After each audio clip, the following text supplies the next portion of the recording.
આઝાદીના 7 દાયકા બાદ વર્ષોથી જેનો ઇંતજાર હતો એ ખડીરનો વિકાસ માર્ગ, જેને આપણે એકલ બાંભણકા માર્ગ તરીકે ઓળખીએ છીએ, હવે પોતાના ભચાઉ તાલુકા સાથે જોડાઈ જશે.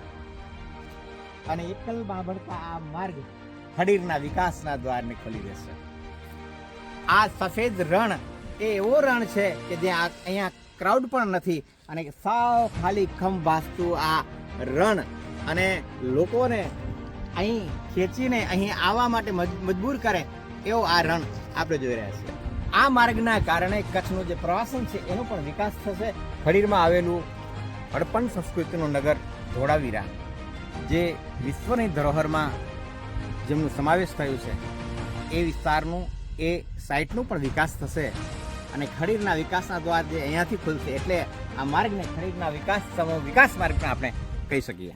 આ રોડનું કામ ચાલુ થઈ હજુ તો 5-7 મહિના જ થયા છે ને અહીંયાથી મોટા ભાગનો કાચો રોડ તો બની જવા પામ્યું છે. અને આ રોડ જ્યારે એકદમ પાકો બની જશે ત્યારે એની સુંદરતા કંઈક ઓર જ હશે. અનેક આટાપાટો અને વન વિભાગની મંજૂરી વર્ષો પછી મળી છે અને 1984 બાદ આ માર્ગ ચાલુ જ્યારે થશે ત્યારે ખડીર વાસીઓના હૈયે કંઈક હરખની હેલી હશે.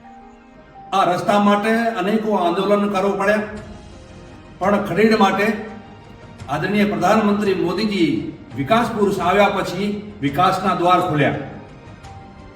આ રણમાર્ગ બનવાથી સમસ્ત ખડીરનો વિકાસ થવાનો છે, સાથે સાથે વિશ્વ લેવલનો જે ધોળાવીરા આવેલો છે એનો પણ વિકાસ થવાનો છે.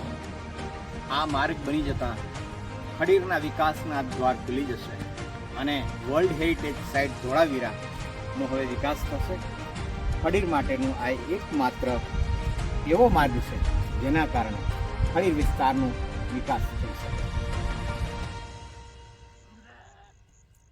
તો આ છે ખડીરનો વિકાસ માર્ગ.